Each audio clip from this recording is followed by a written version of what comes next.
"Stack the firewood, ready to leave," the lonely rancher said, until he saw tears in her eyes. The sun had just begun to rise over the endless Montana plains, casting long golden streaks across the rough wooden fences and the dry, cracked earth of John Marlowe's ranch. A cold wind blew softly, carrying the faint smell of smoke from the small stove inside the ranch house. John, a tall, lean man in his late 40s, was already hard at work outside. His hands, rough and calloused from years of handling tools and cattle, moved steadily as he stacked split firewood in neat, careful rows near the barn.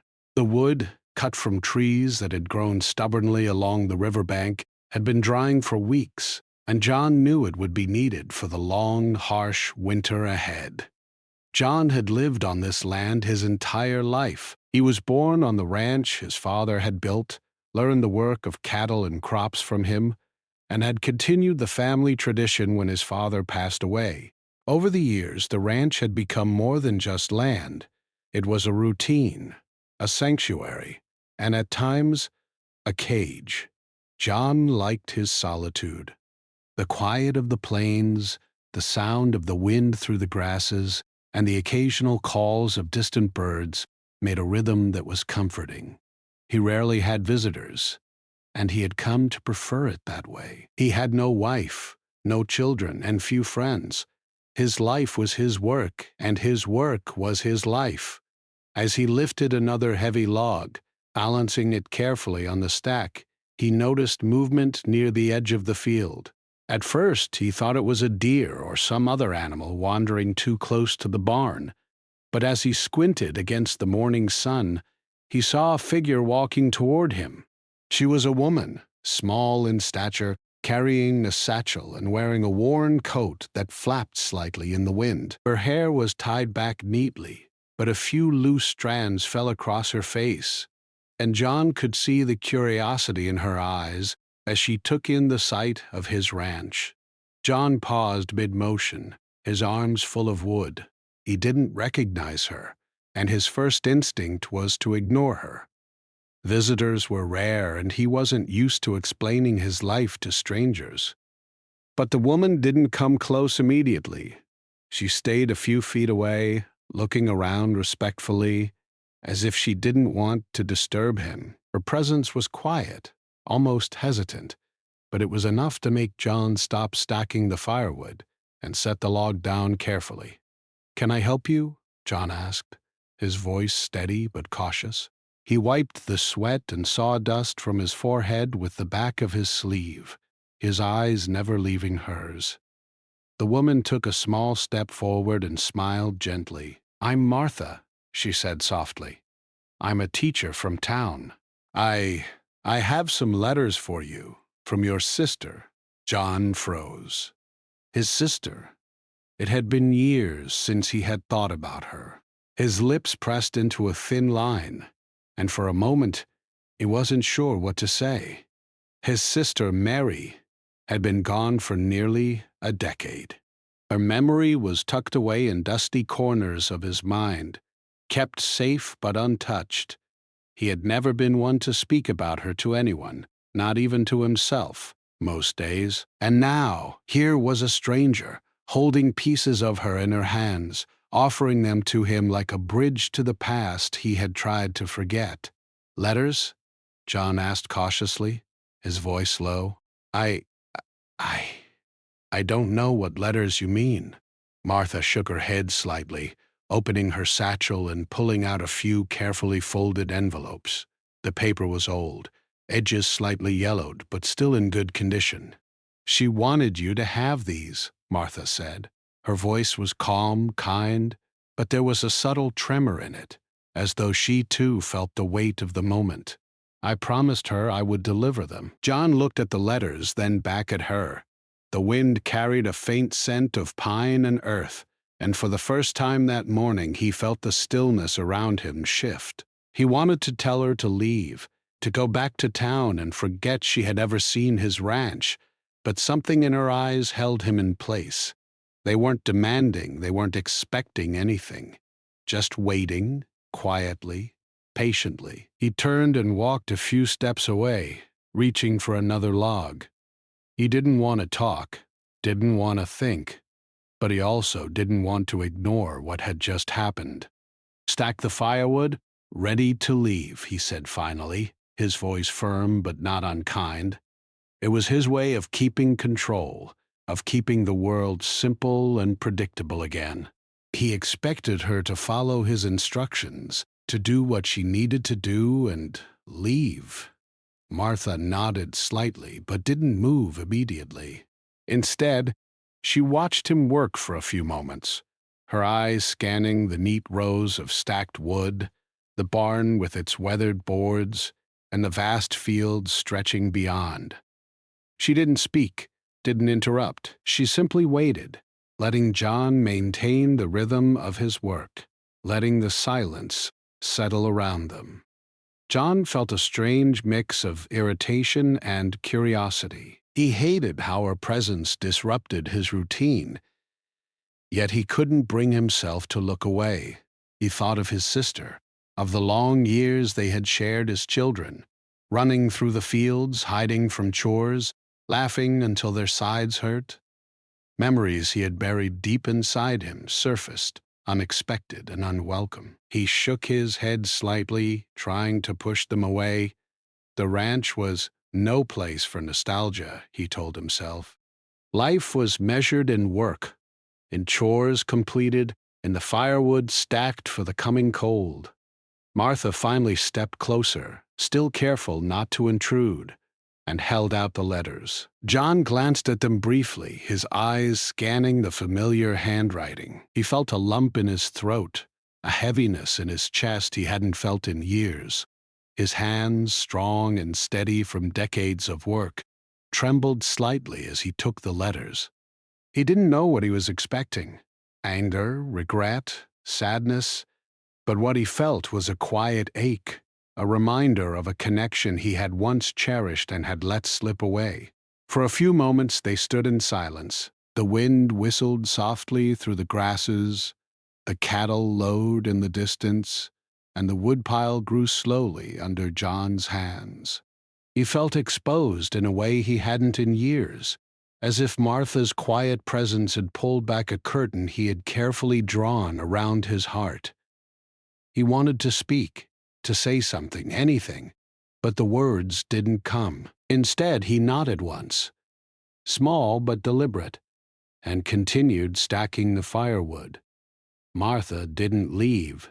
She knelt down near the last row of logs, arranging them neatly, her movements precise and careful. She didn't speak, but John could sense her patience, her understanding. She wasn't here to pry. She was here to deliver, to connect, to honor a promise made long ago. And somehow, without either of them saying a word, the tension between them eased just a little. By the time the morning sun rose higher in the sky, casting bright light across the field, John had finished stacking the last of the firewood. He stood up, his back aching, his hands raw and splintered, and looked at the neat rows. He felt a small sense of accomplishment, the satisfaction of work done well. But he also felt something else, an unfamiliar warmth, a tiny crack in the wall he had built around himself. Martha looked at him, her eyes soft, and for the first time John felt a flicker of something he hadn't expected: connection. Maybe it was the memory of his sister. Maybe it was the quiet determination of the woman who had walked onto his land and respected his space. Whatever it was, it lingered in the air, subtle but undeniable. John turned toward the barn, ready to retreat into his routine again. He wanted to say, "That's enough, you can go now," but the words caught in his throat. Instead, he simply nodded, acknowledging her presence, and for a moment, the vast emptiness of the ranch didn't feel so lonely. The wind shifted again, ruffling the edges of the letters Martha still held in her hands. John glanced at them once more, feeling a strange mix of anticipation and fear. He didn't know what reading them would bring. Memories, tears, perhaps even closure. but he knew that the day had already changed. Something in the rhythm of his life had shifted, and he wasn't entirely sure he wanted it to go back to the way it was before. The morning continued, the ranch alive with the sound of wind, wood, and distant cattle, and John Marlowe, a man used to solitude and the steady certainty of routine, felt something new stir inside him, something fragile, something uncertain, but something that promised the possibility of connection and of facing the past he had long avoided. The morning had passed quietly, but the presence of Martha lingered like a gentle echo. John Marlowe, who was used to speaking only to the cattle and the wind, felt an unfamiliar awareness of another human being nearby. He stacked the last pieces of firewood neatly, the rhythm of his work steady, yet his mind was elsewhere. Every now and then he would glance at Martha, who stood a few steps away, holding the letters with care. She didn't rush him, didn't speak unnecessarily, and in a way her patience made him feel both exposed and strangely comfortable. Martha shifted her weight slightly, brushing a loose strand of hair behind her ear, and finally spoke. "I know you probably don't want me here, Mr. Marlowe," she said softly. Her voice carried a calm determination, as if she had anticipated his hesitation. "But your sister wanted you to have these. She thought, I saw, she thought they might help." John's hands stilled mid-motion. He didn't want to think about his sister. He had spent years keeping her memory tucked away, folding it neatly into a corner of his mind where it wouldn't cause him pain. Yet here it was again, pulled into the open by a stranger carrying her words. He wanted to look away, to pretend he didn't care, but he couldn't. Not entirely. I don't know why now, he said finally, his voice low and rough from disuse. It's been years. He set down the last log and rubbed his hands on his pants, a gesture that was part nervousness, part habit. I don't know if I'm ready for it. Martha nodded. I understand, she said. I can wait. You don't have to read them now. I just wanted to bring them to you in person, like she asked. There was a quiet strength in her tone, a softness that did not demand anything from him but gave him the space to make his own choice. John looked out over the plains, the vastness of the land stretching endlessly in every direction. The wind carried the scent of dry grass and pine, and he felt a deep, familiar ache in his chest. The ranch was his world, his routine, his comfort, but it was also a place of isolation. The sight of Martha standing there, patient and calm, made him realize just how long he had gone without any real human connection. Do you want to see the barn?" he asked after a pause, surprising himself. The words were tentative, almost like testing the water. He had never invited anyone into his personal space, not in decades, but something about Martha made him feel it could be safe. She smiled, a small, genuine smile that reached her eyes. I'd like that, she said. John led her toward the barn, stepping over uneven ground and loose stones. The barn smelled of hay, leather, and a faint hint of smoke from the stove he sometimes used in the winter. It was large but simple, with rows of tools neatly hung along the walls and empty spaces where cattle feed and equipment were stored.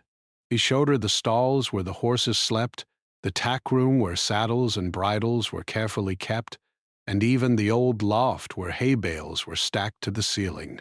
Martha moved quietly, taking in every detail, her hands brushing against the rough wood, her eyes lingering on photographs hung along the walls. She didn't interrupt, didn't make noise, but her presence was like a soft echo that filled the empty spaces of the barn. John noticed small things in her demeanor. The way she paused when she saw the old photograph of him and his sister as children, the way her fingers lightly traced the edge of a faded letter stuck in a drawer. He realized she was not just curious about the ranch, she was curious about him, about his life, about the memories he had kept hidden. When they stepped outside again, the sun was higher, warming the air and softening the sharp edges of the morning chill. The cattle moved slowly across the field, their lowing blending with the distant sound of a creek. John watched them for a moment, then turned to Martha. "You said you're a teacher," he said. "What kind of letters are these?" Martha opened the first envelope carefully, as if the words inside were fragile. They're from your sister. Some are stories she wrote. Some are letters she never sent. She wanted you to have them so you could know her thoughts, her feelings, and her life after she left home. John nodded slowly. He had always known that his sister had a mind of her own, a life that he could not follow, but he had never imagined receiving words from her long after she was gone. His heart ached at the thought, a deep, silent ache that he had ignored for years. I don't know if I should read them," he admitted quietly, more to himself than to her. "I don't know if I can." Martha's eyes softened. "But maybe one day when you're ready, it will help you remember her in a different way. Not just as the sister you lost, but as the person she was. Her thoughts, her dreams." John looked at her, really looked at her, and noticed the sincerity in her expression. It was not pity, not intrusion, but genuine care. For a moment he felt something he hadn't felt in years, a flicker of trust. He wanted to push it away, to retreat back into his solitude, but he couldn't. Something about Martha's presence made the walls around his heart feel less rigid. They walked together toward the back of the ranch, where a small garden struggled against the dry soil. John had planted vegetables there last spring, hoping to make the place a little more lively, a little less empty. He showed her the rows of tomatoes and beans, the small patch of herbs near the fence. Martha crouched down to examine the plants, gently touching the leaves, and asked questions about how he managed the garden by himself. John found himself answering more freely than he had expected. He told her about the irrigation system he had built, the lessons he had learned from trial and error, and even some of the small failures he had experienced along the way. She listened intently, nodding, asking questions that encouraged him to keep speaking. For the first time that day, he realized that conversation could be gentle, even comforting, and that someone could listen without judgment or intrusion. As the afternoon stretched on, Martha helped him with small tasks around the garden, watering, tying up plants, and pulling weeds. The work was simple, but it allowed John to feel a sense of normalcy, a shared rhythm with another person. He found himself glancing at her occasionally, noticing her focus, her patience, and the quiet determination in her movements. It was different from the solitary work he was used to. It felt human. Eventually, they returned to the porch of the ranch house where a small table and 2 chairs waited. John poured water into glasses, handed one to Martha, and sat across from her. The silence between them was no longer heavy. It was comfortable, filled with the sounds of the ranch and the faint breeze through the trees. "Your sister was very thoughtful," Martha said quietly, breaking the silence. "She wanted to make sure you knew she was thinking of you, even after all these years." John nodded, swallowing hard. I didn't realize she thought about me that way," he admitted. The words felt strange coming out, as though he were uncovering a part of himself that had been buried for too long. Martha smiled gently. "She did. And I think she would be happy to see that you're still taking care of this place. She always admired your dedication." John felt a lump in his throat. For the first time in years, he allowed himself to feel the depth of his emotions: grief, nostalgia, and a quiet sense of connection that he had long denied. He realized that the letters were more than just words. They were a bridge to the past, a reminder of love that had never truly disappeared. As the sun began its slow descent toward the horizon, casting warm light across the plains, John and Martha remained on the porch, sitting quietly together. Neither spoke much, but the silence was not uncomfortable. It was a silence filled with understanding, with unspoken recognition of loss, memory, and the possibility of something new. John Marlowe, the lonely rancher who had spent decades in solitude, felt a subtle shift inside him.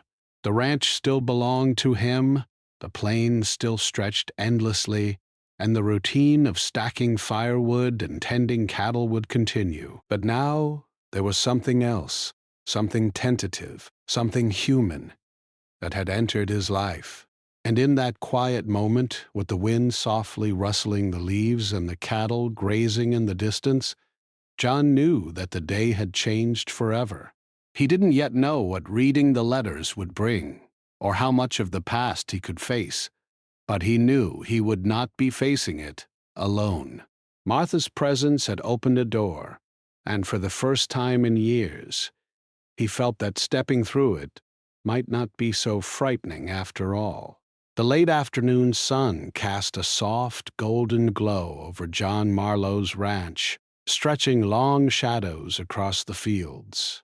The air was warm from the sun but still carried a hint of the morning chill, and the faint scent of hay and earth mixed with the distant smell of wood smoke.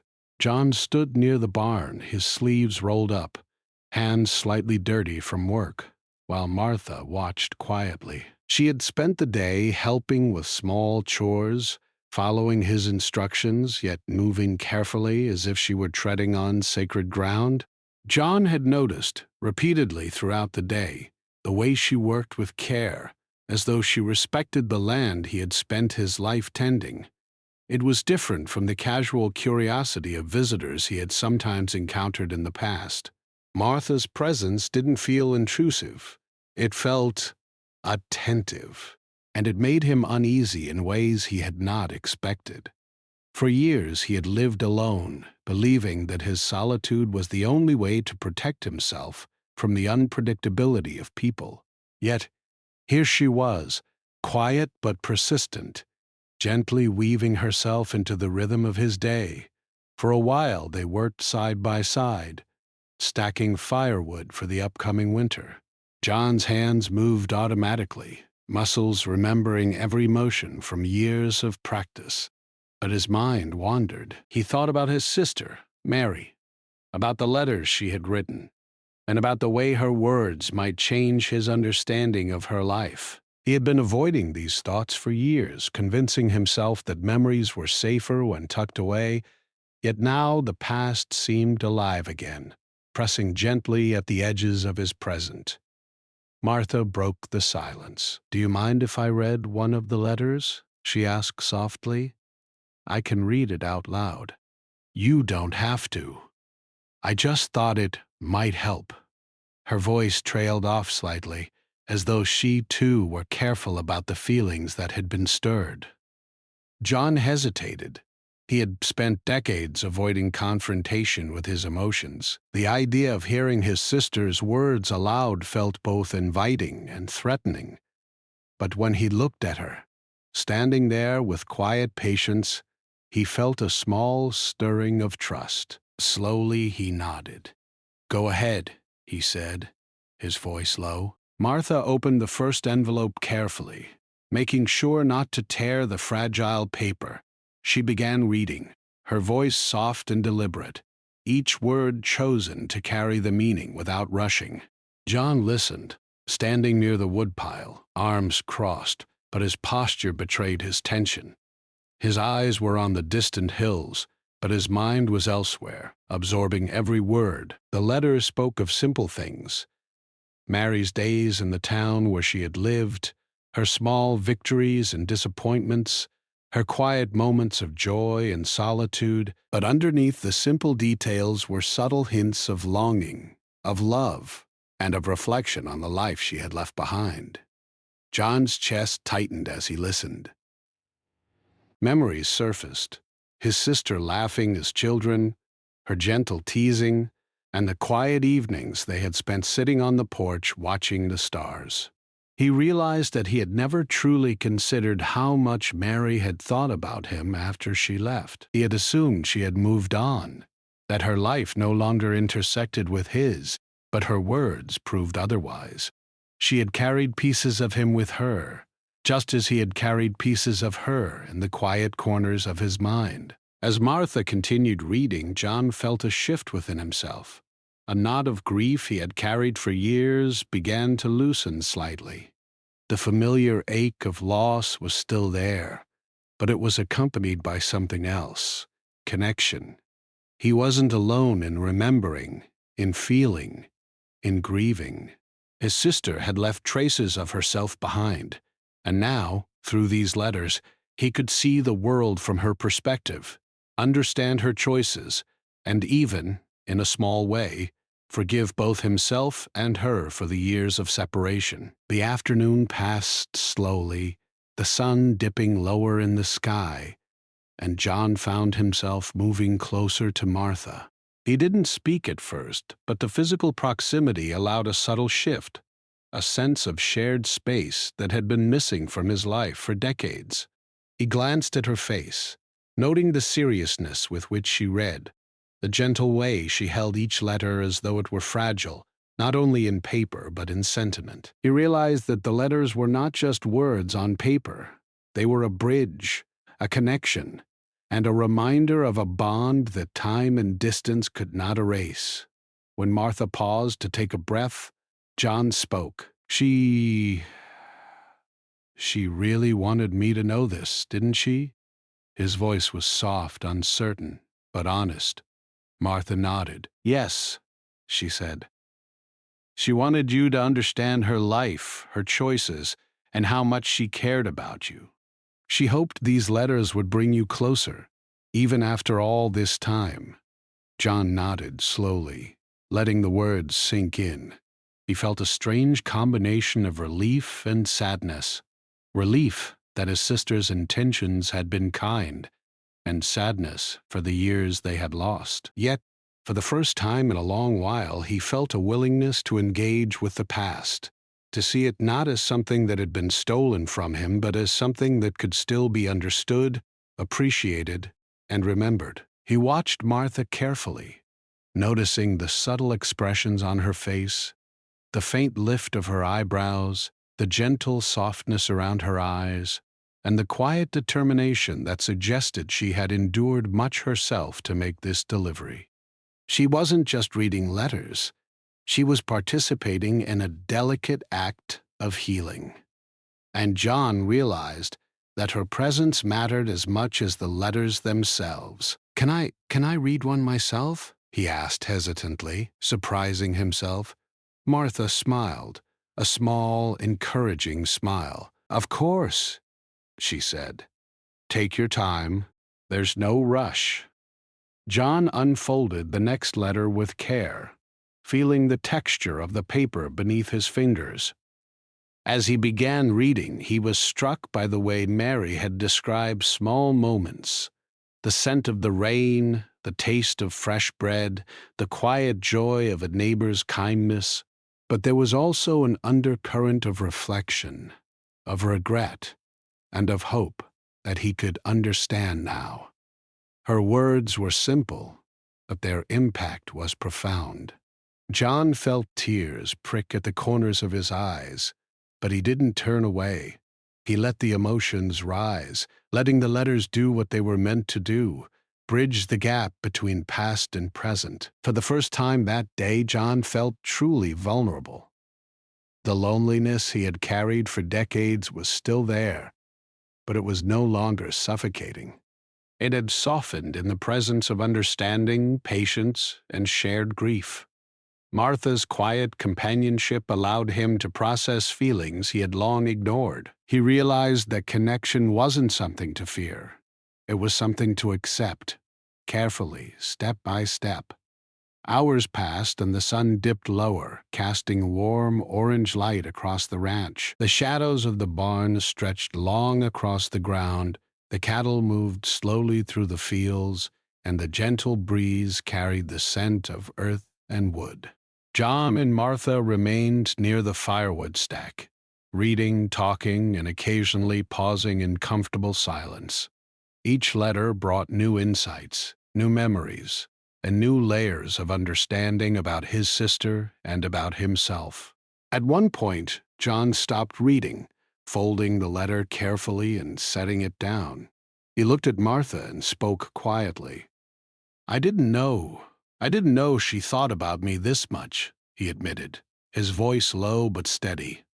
I thought she had moved on, that I was just left behind. Martha placed a gentle hand on the letter. She never stopped thinking about you, she said. Even when she had her own life, she carried you in her heart. That's why she wanted me to bring these letters. She wanted you to know that you were never truly alone. John nodded, feeling the weight of her words. He realized that his sister had understood the isolation he had felt, even from afar, and that her love had persisted despite distance and time. For the first time in years, he allowed himself to feel both sadness and gratitude simultaneously.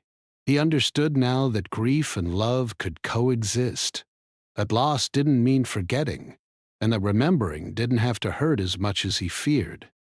The ranch, once a place of routine and solitude, now felt alive with memory and presence. The firewood, neatly stacked, symbolized not just preparation for winter, but also the careful layering of connections, emotions, and memories that John had been protecting for decades. He realized that life, even in isolation, was enriched by small acts of courage, like opening letters, like listening, like being present with someone who understood. As the evening approached, John and Martha sat on the porch, the letters resting between them. The sky was painted with shades of pink and gold, and the distant mountains stood silent and immovable.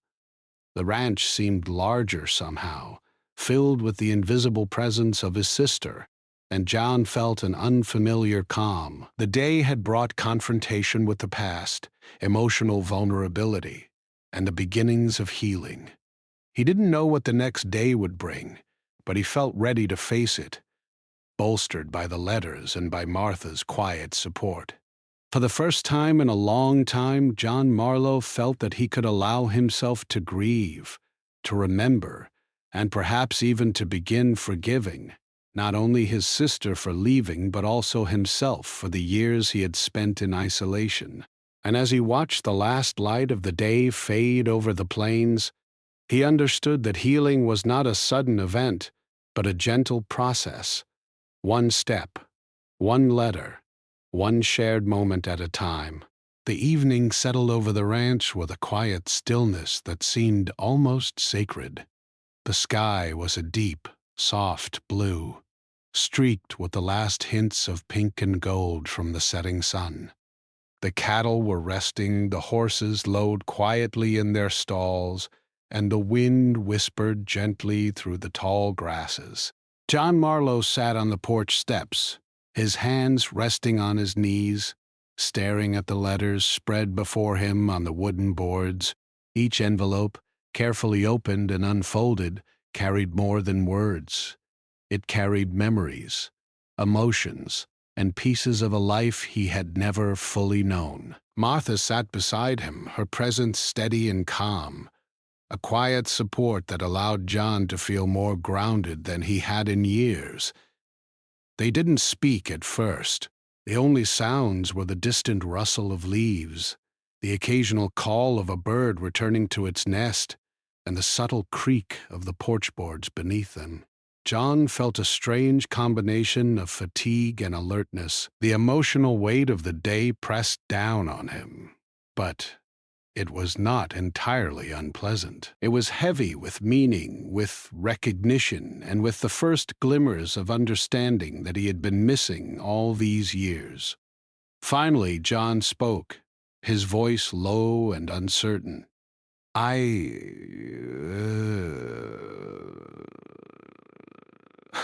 I...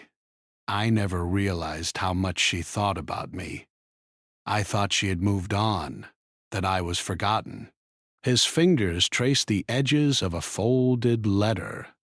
But she didn't forget. She wanted me to know. She wanted me to understand. Martha nodded gently. She did, she said. She carried you in her heart, even when her life took her far from here. She wanted you to see that your bond didn't end, even though she left. John's eyes drifted over the distant hills, now bathed in the soft glow of twilight. He felt a lump in his throat and a sudden tightness in his chest, emotions he had carefully locked away for decades. He realized how long he had avoided thinking about his sister, how he had convinced himself that solitude and routine were enough to fill the emptiness inside. And yet, as he read the letters, he understood that what he had truly missed wasn't the company of others. It was connection, understanding, and the acknowledgement of love that never truly left. I think I understand some of what she wanted, John admitted quietly, his voice almost a whisper. But it's hard. I don't know how to feel it all at once. Martha reached out gently and placed a hand on his arm. Her touch was careful, respectful, but firm enough to anchor him. You don't have to feel it all at once, she said softly. Start small. Let it come naturally. Remembering doesn't have to hurt. It can be comforting, too, if you let it. John nodded slowly. He had never allowed himself to process grief like this before, never allowed himself to feel the depth of his emotions without pushing them aside with work or routine. But now, with Martha there beside him, he realized that it was possible to face these feelings, to let them flow without fear. He felt a tear form in the corner of his eye, and for a moment he allowed it to fall freely. Martha did not look away. She simply watched, quietly supportive, letting him experience the emotion without judgment or interruption. After a long moment of silence, John picked up one of the letters again. This one was different. It was not just a simple recounting of daily life. It was filled with reflection, with memories, with the hopes Mary had carried for him and for their relationship. As John read, his voice trembled slightly. Though he did not attempt to hide it, words he had never allowed himself to speak aloud began to rise in his chest, and he realized he was not alone in this feeling.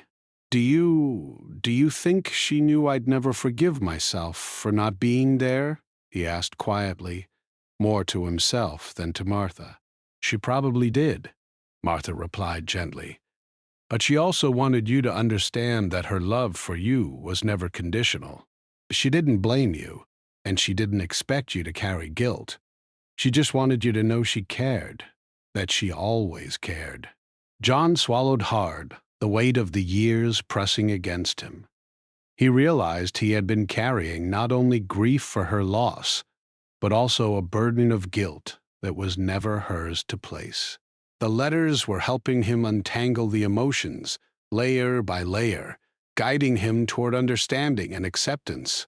For hours they continued in this way, reading, talking softly, pausing to reflect, and sometimes simply sitting in silence. Each letter revealed more about Mary, about her joys, her struggles, and her quiet courage in facing life far from the ranch.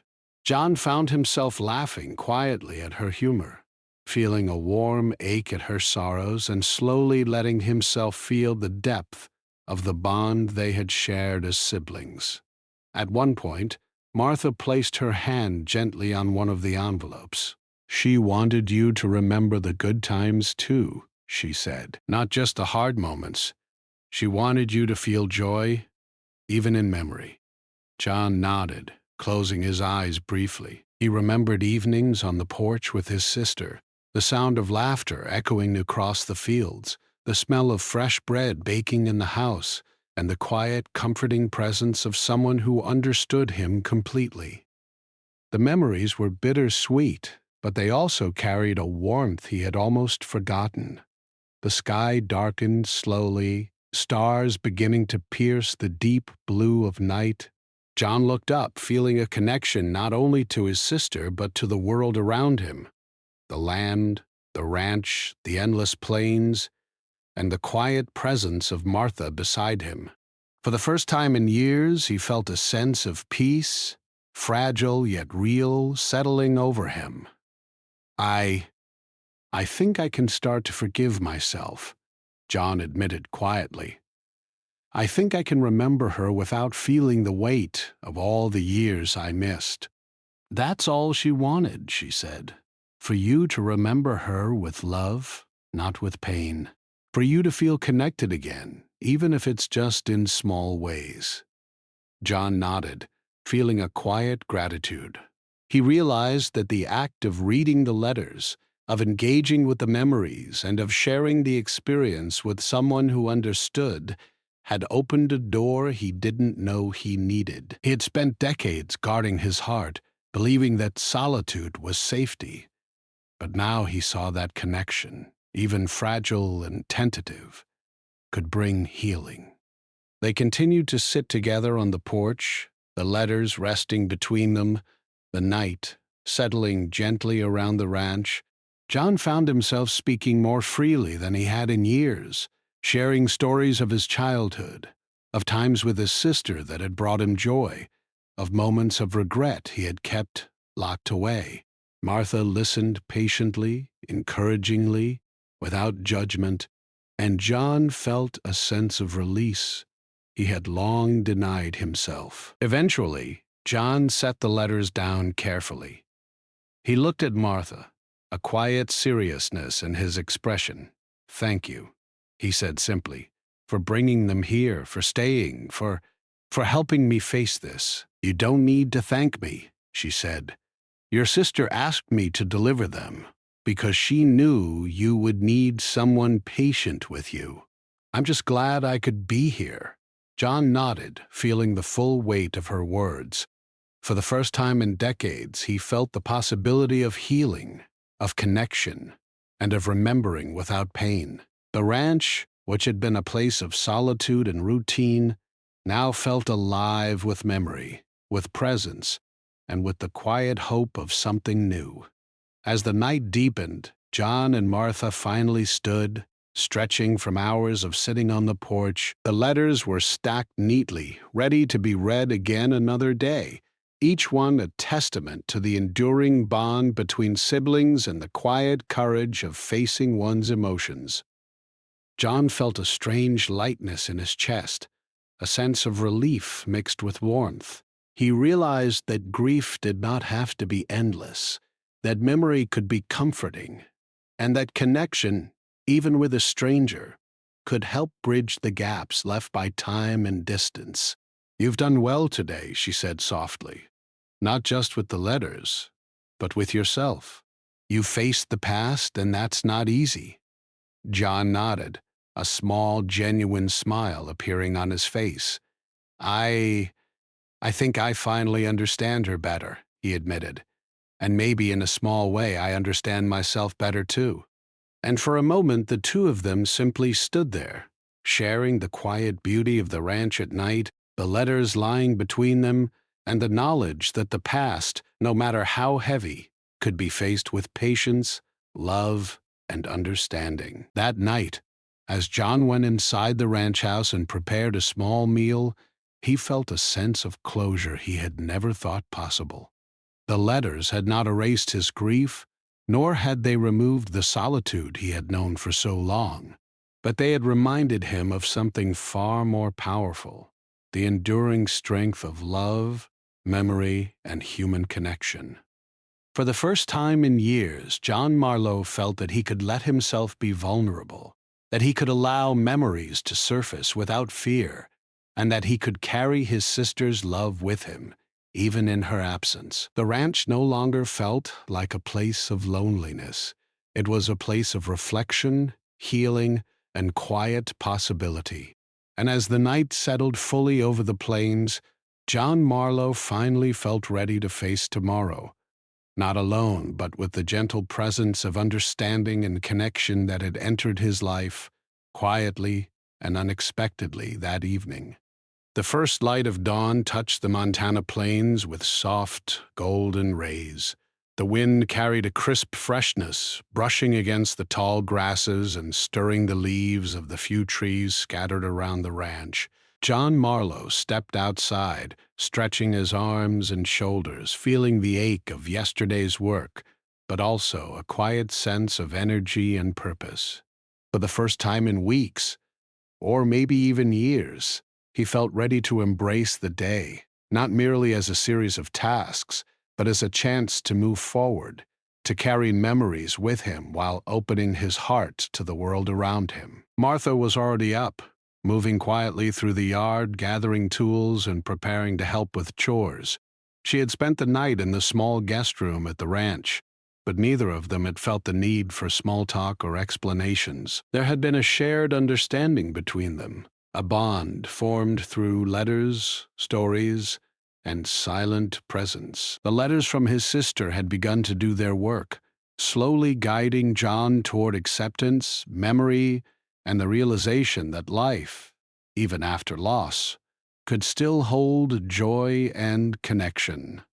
John poured himself a cup of coffee from the small stove in the kitchen and stepped onto the porch, where the first rays of sun warmed the wooden boards beneath his feet. He looked at Martha and nodded quietly. "Ready for the day?" he asked, trying to sound casual, though his voice carried a quiet warmth he hadn't known in a long time. Martha smiled. "I am," she said softly. "And you?" John nodded again. "I think so," he said. "Let's start with the cattle today." "Then we can finish stacking the rest of the firewood." They moved together through the ranch, checking the fences, feeding the animals, and inspecting the barns. The rhythm of work felt different this morning. It was not just a routine of survival. It was shared, deliberate, and purposeful. John noticed how Martha moved with care and efficiency, her attention to detail reminding him that life could be gentle yet strong at the same time. He began to feel an unfamiliar but pleasant sense of companionship, something he had long assumed was impossible for him. As they worked, John found himself talking more freely than he had in years. He spoke of his sister, of memories long buried, of times when he had felt lonely and unsure. Martha listened patiently, her eyes soft, her posture relaxed, and her presence steady. She did not offer advice or judgment. She simply listened, allowing him to speak without interruption. It was a gift he had never realized he needed, someone to witness his story, acknowledge his feelings, and allow him to carry his grief without fear of ridicule or pity. By late morning, they had finished with the cattle and were moving toward the remaining firewood. The stack was nearly complete, but there were still several heavy logs to lift and arrange. John noticed the way Martha's hands moved deliberately, her touch careful and precise. He felt a small smile tug at his lips, realizing that he could enjoy this day, this work, and this company without feeling burdened or distracted. As they lifted and stacked, John felt a sudden wave of emotion. He glanced at Martha, noticing her focus and calm, and suddenly remembered a moment from his childhood, a time when his sister had helped him stack firewood, laughing at his mistakes and teasing him gently. The memory brought tears to his eyes, but instead of turning away, he let them fall, acknowledging the grief, the love, and the warmth that came with it. Martha noticed immediately. She didn't comment or ask if he was okay. She simply moved a little closer and continued stacking alongside him. Her quiet support allowed John to feel that he could express his emotions openly, without fear. He realized that this simple act, working side by side, sharing silence and effort, was as meaningful as any conversation or letter. It was a connection rooted in the present, grounded in trust and shared experience. When the last log was finally stacked, John stepped back and admired their work. The pile was neat, organized, and strong, ready to sustain them through the harsh winter months. But more than that, it was a symbol, a testament to patience, effort, and cooperation. He looked at Martha, feeling a warmth in his chest he hadn't felt in decades. "Thank you," he said quietly, "for helping, for everything." Martha smiled. "You did most of the work," she said, though the smile carried no false modesty. "I'm just glad to be here." "No, it's more than that. You helped me see things differently. You helped me remember. And you made me feel less alone." His voice trembled slightly, but he did not shy away from the words. Martha looked at him, her eyes soft and kind. "You've carried a lot on your own, John," she said. "But you don't have to anymore. You can keep her memory alive, and you can keep living your life. There's room for both." John nodded slowly, feeling the truth of her words. For the first time, he realized that healing didn't mean forgetting. It didn't mean letting go of the past entirely. It meant embracing it, understanding it, and carrying it forward while still making space for the present and future. The rest of the afternoon was spent in quiet activity. John repaired a fence, Martha tended a small garden patch, and they shared small conversations about the land, the weather, and their hopes for the coming months. The ranch, once a place of routine and solitude, now felt alive with shared effort, memory, and human connection. Every sound, the lowing of cattle, the rustle of leaves, the distant calls of birds, seemed more vivid, more meaningful, and more alive. As the sun began to set, painting the sky in shades of orange and pink, John and Martha returned to the porch. They sat together quietly, the letters resting on the small table between them. John felt a sense of calm settle over him, a warmth that had nothing to do with the fading sun. It was the quiet satisfaction of understanding, of connection, and of acceptance. "I think she would be proud of this," John said softly, looking at the letters. "Not just the work, but this. Me finally facing things. Me finally remembering her without letting it hurt too much." Martha nodded. "She would," she said, "and I think she would be glad you're not alone anymore." John felt a lump in his throat. He realized how much he had longed for someone to understand him, to share the burden of memory and grief, and to simply be present without expectation. Martha's presence had done that, gently, patiently, and without judgment. He felt a connection that was rare and precious, and he knew he would carry it with him long after she left. Night fell, the first stars appearing against the deep blue sky. The ranch was quiet, except for the soft sounds of animals settling in for the night and the gentle whisper of wind through the grasses. John looked out across the fields, feeling a sense of belonging and peace he had never known before. The past was still there, the letters still held their weight, but now he felt ready to carry them without fear. Martha stood, brushing her hands together and smiling softly. "I should be going soon," she said. "The town isn't too far, but it's getting late." John nodded, a faint sadness tugging at him. I understand," he said. "Thank you for staying." "For bringing her letters? For everything?" Martha smiled again, this time with warmth that reached her eyes. "You're welcome," she said. "Take care of yourself, John. And take care of this place, too. It's more than just land. It's a home, and it's full of memory, love, and life. Don't forget that. John watched her walk toward the gate, the soft light of the stars illuminating her path.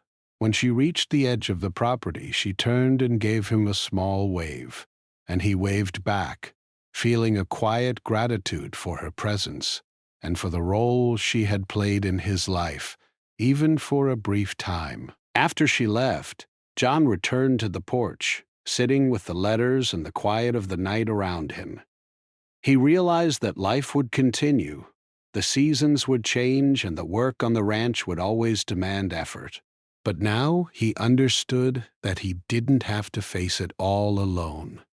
The letters had reminded him of the past, but Martha had reminded him of the present, and that there was hope, connection, and peace to be found in both. For the first time in years, John Marlowe allowed himself to feel fully present.